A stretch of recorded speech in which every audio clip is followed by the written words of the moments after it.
दोस्तों नमस्कार, स्वागत है आप सभी का द न्यूज लॉन्चर में।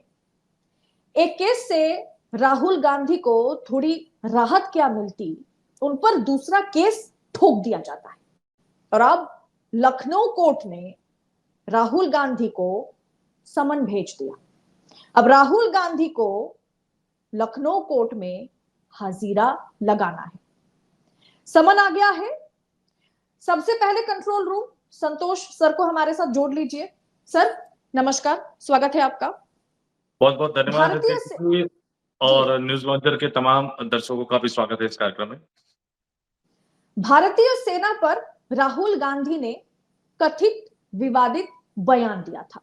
कोट अनकोट मैं वो बयान आपको एक बार सुना देती हूं, दर्शकों के लिए सामने रखती हूं कि लोग भारत जोड़ो यात्रा के बारे में बहुत कुछ पूछेंगे, लेकिन चीनी सैनिकों की ओर से हमारे सैनिकों की जो पिटाई की गई है उसके बारे में कोई नहीं पूछता। भारत जोड़ो यात्रा के दौरान, पुराना मामला है, काफी पुरानी ये टिप्पणी है राहुल गांधी की। अब उस मामले को लेकर के लखनऊ कोर्ट ने राहुल गांधी को समन भेज दिया।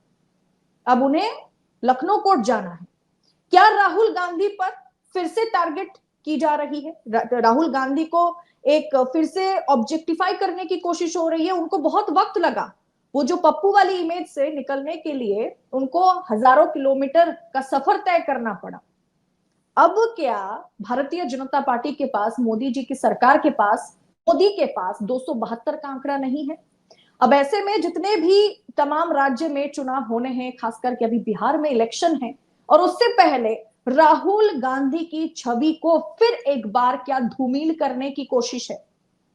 वो कहते हैं ना, क्रिकेट की भाषा में जो सबसे शानदार बैट्समैन होता है, जैसे सचिन तेंदुलकर के जमाने में सचिन तेंदुलकर सबको पता था कि मैच जिता कर ले जाएंगे, तो उनके चारों तरफ एक घेरेबंदी कर दी जाती थी। किस तरह से फील्डर लगते थे, सबसे शानदार जो बॉलर होता था उनको लगाया जाता था। मकसद था सचिन तेंदुलकर को आउट करना। राहुल गांधी के खिलाफ जब से 2014 में भारतीय जनता पार्टी केंद्र की सत्ता में आई है, उससे पहले भी शुरू हो गया था अभियान, लेकिन 14 के बाद जैसे सत्ता अपने हाथ में आ गई थी, ताकत अपने हाथ में आ गई थी, तो उनको लग गया कि गांधी परिवार का भविष्य कौन है। और आपने जो शब्द का जिक्र किया पप्पू, उस तरह की इमेज एक तरह से बना दी गई।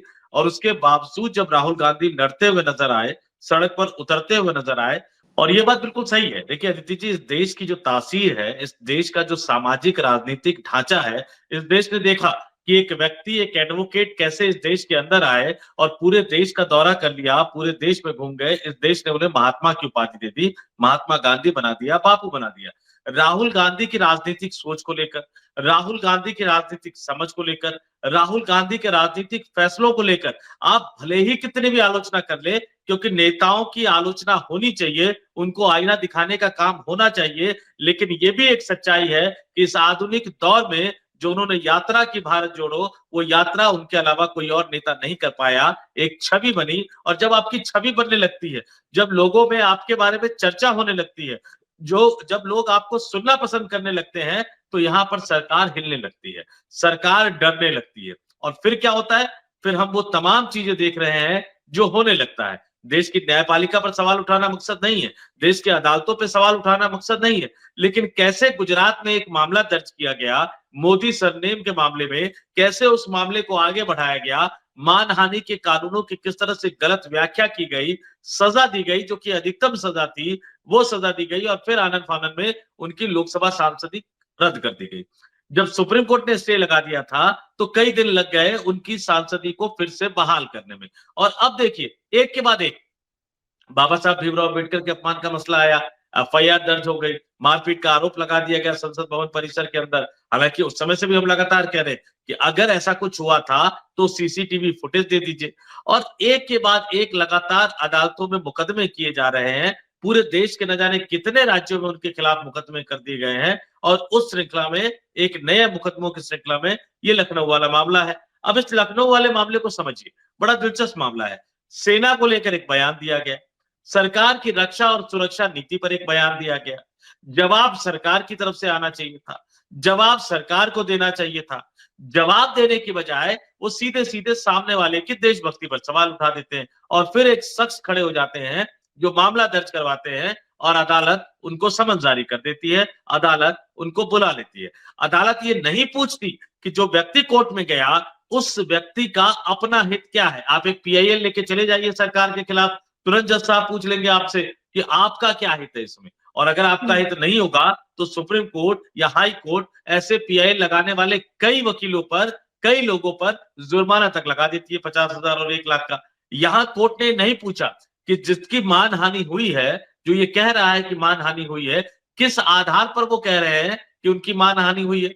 जवाब सरकार को देना चाहिए, और ऐसा लग रहा है कि सरकार ने अपने इतने हाथ फैला दिए हैं कि जिन सवालों का जवाब उनको नहीं देना है, उन सवालों के घेरे में वो विपक्षी दलों के नेताओं को कैद करके कहीं ना कहीं डराना चाहती है, धमकाना चाहती है, दबाना चाहती है। और यहां सवाल फिर वही उठ रहा है कि रक्षा सुरक्षा का मसला है, जवाब सरकार की तरफ से आना चाहिए। और जिस जज साहब ने ये नोटिस दिया, सम्मन दिया, विथ ड्यू रिस्पेक्ट, उनको एक बार सरकार से भी पूछ लेना चाहिए कि बताओ देश की सीमा की क्या हालत है, बताओ चीन की सेना घुसी है नहीं घुसी, एफिडेविट दे के बताओ, शपथ पत्र दे के बताओ कि भारत और चीन के सीमा के हालात क्या है। जी सर, कंट्रोल रूम वो तस्वीरें दिखाइए, वो न्यूज जो आपके साथ मैंने शेयर किया है उसको एक बार स्क्रीन पर चलाइए, क्योंकि मामला जो है सिर्फ कोर्ट या एफआईआर तक नहीं रुकी हुई है। खैर ये तो आज की खबर है कि राहुल गांधी को लखनऊ कोर्ट ने समन जारी कर दिया कि सेना पर उन्होंने विवादित टिप्पणी की थी और 24 मार्च को उन्हें पेश होना है। अगला स्लाइड चलाइए। जी सर, ये खबर देखिए कि सिर्फ मैंने जैसे आपसे कहा कि सिर्फ अदालत तक बात सीमित नहीं है, फिर एक बार गलत नैरेटिव बनाने की कोशिश हो रही है। राहुल गांधी गांधी नहीं है, वो खान है, क्योंकि भाजपा नेता उषा ठाकुर के मुताबिक उन्होंने कुंभ में, महाकुंभ में डुबकी नहीं लगाई। उन्होंने अखिलेश को भी लपेटे में लिया कि ये सबके सब जो है हिंदू विरोधी है। पहले भी राहुल गांधी को हिंदू विरोधी बतलाने की कोशिश की गई, अब वो गांधी नहीं है, खान है। दूसरा दिखाइए। जी, कुछ समय पहले 2-4 दिन पुरानी खबर है ये कि धर्म संसद में तो ये प्रस्ताव पास हो गया कि 1 महीने के भीतर आप जवाब दीजिए, कि शंकराचार्य ने उन पर आरोप लगा दिया कि राहुल गांधी जो है वो हिंदू धर्म से उनको बाहर कर दिया जाएगा क्योंकि उन्होंने मनुस्मृति का कहीं ना कहीं अपमान किया है। यानी फिर एक बार उन्हें हिंदू विरोधी दिखाने की कोशिश जिस पिच पर भाजपा खेलती है, अब फिर एक बार राहुल गांधी को वहां पर विलेन बनाने की कोशिश करने में ये तबका जो है जुटा हुआ है। देखिए, विडंबना यही है अदिति। विडंबना क्या है कि जिनको ये पता नहीं कि हिंदू धर्म क्या है, जिनको ये पता नहीं कि सनातन धर्म क्या है, जिनको ये सनातन धर्म में आस्था का क्या महत्व होता है, वो दूसरों को हिंदू होने का सर्टिफिकेट बांटते हुए घूम रहे हैं। अब ये कह रहे हैं कि राहुल गांधी कुंभ नहीं गए इसलिए हिंदू है। कितने हिंदू होंगे इस देश में? 105, 108 करोड़, या हो सकता है इससे भी ज्यादा हो। कुंभ में तो जो लेटेस्ट आंकड़ा आया है, हालांकि उसपे भी मेरा डाउट है। ये दावा किया जा रहा है कि 50 करोड़ के आसपास पहुंच गए हैं। आप क्या कह रहे हैं? मतलब बाकी जो 60-65 करोड़ हिंदू है वो हिंदू नहीं है। और अब एक कोई भी ऐरा गहरा नेता ये खड़ा होके हिंदू होने का सर्टिफिकेट बांटने लग जाएगा। आप आज कह रहे हैं कि कुंभ में जाएंगे तभी हिंदू होंगे, कल को कहेंगे कि इस खास मंदिर में जाएंगे तभी हिंदू होंगे, उससे भी आगे बढ़ जाएंगे तो कल को कहेंगे कि मध्य प्रदेश के इस मंदिर में नहीं आए इसलिए आप हिंदू नहीं है।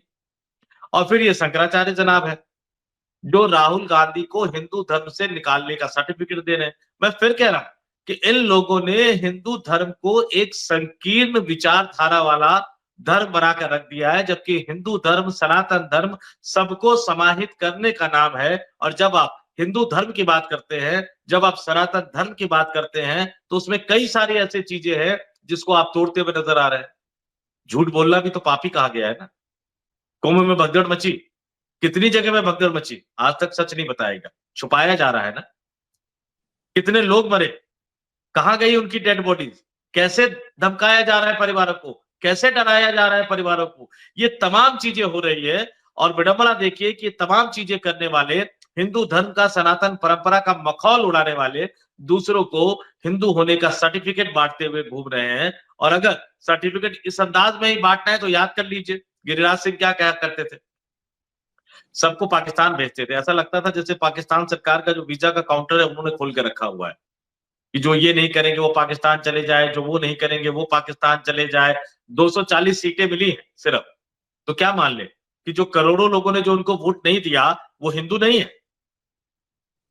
उनमें से ज्यादातर लोग अदिति इनसे ज्यादा हिंदू होंगे, इनसे ज्यादा सनातनी परंपरा को मानने वाले होंगे और इनसे ज्यादा समझदार जहीन होंगे। और फिर बड़ी बात, ये देश मनुस्मृति से नहीं चलता है, ये देश संविधान से चलता है। बाबा साहब भीमराव अंबेडकर द्वारा बनाए गए संविधान से चलता है। अब ये मनुस्मृति तय करेगा कि कौन हिंदू है कौन नहीं है। ये मनुस्मृति ये बताएगा कि इस देश की सरकार कैसे चलनी चाहिए, इस देश का शासन प्रतिष्ठान कैसे चलना चाहिए।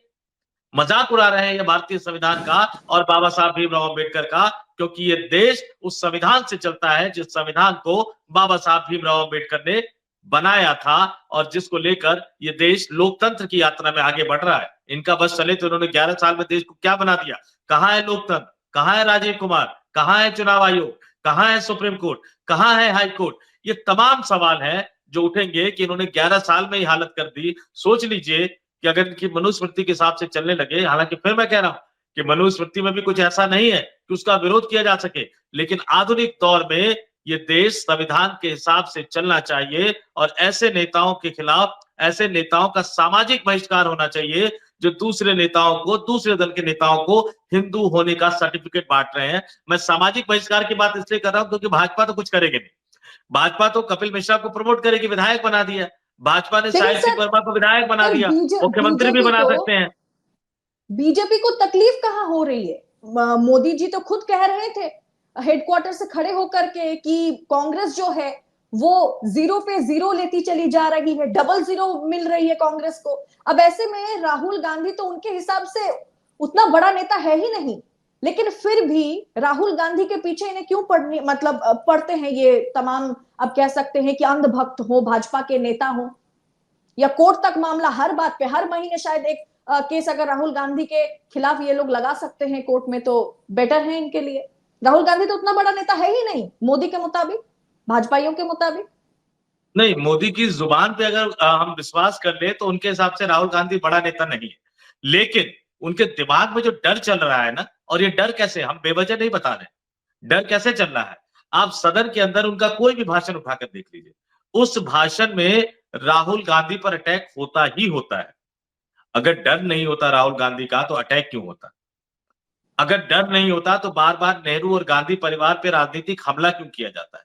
चुनावी रैलियों में देख लीजिए, चुनावी भाषणों में देख लीजिए, जश्न मनाने जाते हैं हर जीत का। हरियाणा के बाद भी इसी तरह का जश्न मनाया था, महाराष्ट्र के बाद भी इसी तरह का जश्न मनाया था, लोकसभा चुनाव के बाद भी इसी तरह का जश्न मनाया था। और उनके हर जश्न में उनके टारगेट पर सबसे ज्यादा अगर कोई पार्टी होती है तो वो कांग्रेस पार्टी होती है, और सबसे ज्यादा कोई उनके टारगेट पे होता है तो वो राहुल गांधी होता है। मैं फिर कह रहा हूं कि दिल्ली के जीरो से मत तौलिएगा कांग्रेस की ताकत को, दिल्ली के जीरो से राहुल गांधी की ताकत को मत तौलिएगा। ये बात बिल्कुल सही है कि जिस दिन राहुल गांधी इस मकर जाल से, इस भंवर जाल से निकल जाएंगे और वो ये ठान लेंगे कि कांग्रेस को मजबूत करना है, अपने दम पर, अपनी ताकत पर मजबूत करना है, तो ये मान लीजिए कि केंद्र में सरकार बनाने के लिए नरेंद्र मोदी को कम से कम 240 चाहिए, कम से कम 235 चाहिए।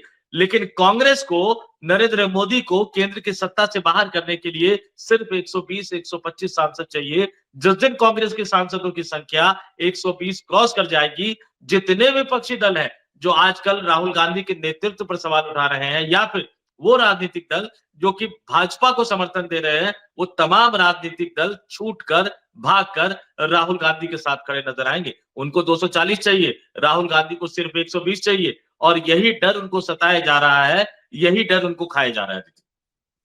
सर, बिहार विधानसभा चुनाव बिल्कुल सामने है और भारतीय जनता पार्टी दिल्ली चुनाव से पहले से ही बिहार की तैयारी में जुटी हुई है।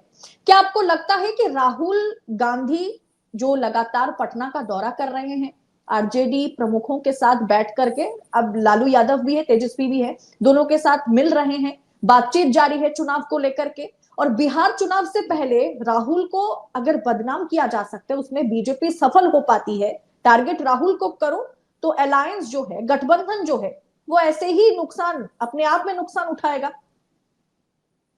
नहीं अदिति, देखिए उसका फर्क नहीं पड़ेगा। जैसे लोकसभा चुनाव में देखिए कि उत्तर प्रदेश में राहुल गांधी और अखिलेश यादव की जोड़ी बन गई थी, बिहार में, बल्कि मैं यहाँ थोड़ी सी तारीफ तेजस्वी यादव की करना चाहूंगा कि राहुल गांधी से थोड़े से आगे निकल गए। जैसे ही लालू यादव ने ऑफर दिया नीतीश कुमार को अपने गठबंधन में आने का, तेजस्वी यादव अड़ गए, नो एंट्री का बोर्ड लगा दिया उन्होंने। राहुल गांधी भी इस बात पे मान गए। बल्कि मेरे सूत्र तो यहां तक बताते हैं कि राहुल गांधी ने लालू यादव को भी कह दिया कि लालू जी, आप नीतीश कुमार को अपने गठबंधन में मत लाइएगा, सीधे सीधे उनकी वही हालत करनी है जो दिल्ली में अरविंद केजरीवाल की हालत कर दी है। तो अगर राहुल गांधी और तेजस्वी यादव की जोड़ी बन जाती है और कांग्रेस के जो स्थानीय स्तर के नेता हैं या भारतीय जनता पार्टी के स्लीपर्स हैं जो कांग्रेस में काम कर रहे हैं, अगर राहुल गांधी उन्हें अपने ऊपर हावी नहीं होने देते हैं और एक मजबूत गठबंधन करके चुनाव लड़ते हैं, देखिए जिसमें आरजेडी होगी, जिसमें कांग्रेस पार्टी होगी, जिसमें सीपीआई एमएल होगी, जिसमें सीपीएम होगी, जिसमें सीपीआई होगा, और भी एक दो नेता, कोशिश चिराग पासवान को लेकर भी की जा रही है। अगर इन तमाम नेताओं का एक गठबंधन बनता है, महागठबंधन तो पहले से नाम दे रखा है, तो फिर आप राहुल गांधी पर जितना भी अटैक करेंगे, राहुल गांधी उतना ही ज्यादा मजबूत होते हुए नजर आएंगे और उनका जो अपना वोट बैंक है, देखिए कांग्रेस की समस्या क्या है, अगर कांग्रेस ठान ले कि पुरजोर तरीके से लड़ना है तो कई बार चुनाव जीतने से ज्यादा हराने के लिए लड़े जाते हैं। दिल्ली में आपने देख लिया अरविंद केजरीवाल की क्या हालत कर दी, आम आदमी पार्टी की क्या हालत कर दी। और इसी तरह से अगर बिहार में राहुल गांधी ये ठान ले कि हमें लड़ना है तेजस्वी यादव के साथ मिलकर, लक्ष्य सिर्फ एक हो, नीतीश कुमार को किसी भी तरह से हराना है, तो नीतीश कुमार अगर हार जाएंगे तो आप मान के चल लीजिए कि फिर भारतीय जनता पार्टी भी बिहार की सत्ता में नहीं आ पाएगी। पिछली बार अंतर बहुत कम था और उस अंतर की एक सबसे बड़ी वजह क्या थी थी कि लालू यादव जेल में थे। लालू यादव के जेल में होने की वजह से तेजस्वी यादव कांग्रेस के गठबंधन के साथ, कांग्रेस के साथ अपने आप को उतनी मजबूती से नहीं जोड़ पाए। इसमें कांग्रेस के उन नेताओं की भी कमी रही जो राहुल गांधी को बहकाते रहे। माना यह जाता है कि उसमें से कई नेता भारतीय जनता पार्टी के स्लीपर सेल की तरफ से काम कर रहे थे। इस बार देखिए प्लस क्या है, लालू यादव के जेल जाने की संभावना कम है। राहुल गांधी अपने बिहार नेताओं को समझ चुके हैं, 2 बार वो बिहार का दौरा कर चुके हैं, सीधी सीधी बात वो कह चुके हैं कि पहले अपना होमवर्क कीजिए, तैयारी कीजिए, मुझे बताइए कि कौन कौन सी सीट पर कांग्रेस मजबूत है और कौन कौन सी सीट पर कांग्रेस के पास कौन से उम्मीदवार है जो चुनाव जीत सकते हैं। उसके बाद हम उन्हीं सीटों को राष्ट्रीय जनता दल से डिमांड करेंगे।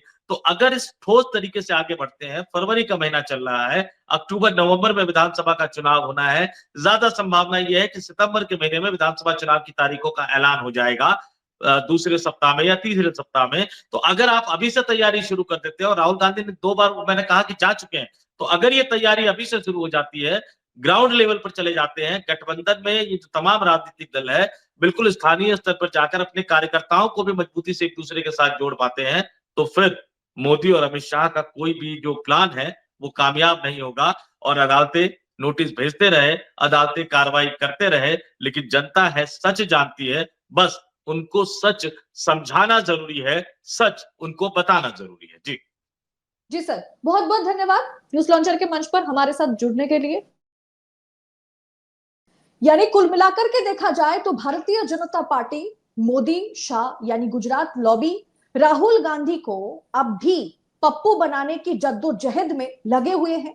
और दूसरी तरफ वो डरते भी राहुल गांधी से खूब है, क्योंकि एक पढ़े लिखे नेता जो है, एक अनपढ़ नेता के आगे चाहे हर चीज चुनावी हार जीत से तौला नहीं जा सकता, अनपढ़ नेताओं पर आज भी पढ़े लिखे नेता भारी पड़ते हैं। और कहीं ना कहीं विपक्ष की आवाज को, चाहे संसद में कोई भी विपक्ष के तौर पर खड़े हो जाए, चाहे राहुल गांधी हो या राहुल गांधी के किसी सांसद हो या किसी भी विपक्षी दल के कोई भी सांसद अगर आवाज बुलंद करते हैं तो उनका गला घोटने की कोशिश सरकार या गुजरात लॉबी करने पर, उनका गला घोटने की कोशिश जो है करने में लग जाती है। आज के इस एपिसोड पर, इस वीडियो पर आपकी राय क्या है, कमेंट बॉक्स में हमारे साथ साझा जरूर कीजिएगा। कोई भी कमेंट, कोई भी सुझाव अगर आप देना चाहते हैं तो कमेंट बॉक्स में लिखिएगा जरूर। और ऐसी तमाम खबरों को निष्पक्षता के साथ पाने के लिए आजाद मीडिया को सपोर्ट करें, द न्यूज लॉन्चर को सपोर्ट करें। चैनल के साथ बने रहिएगा। अगर पहली बार आप न्यूज लॉन्चर के मंच पर आए हैं तो चैनल को सब्सक्राइब करते हुए जाइएगा। बहुत बहुत शुक्रिया आप सभी का।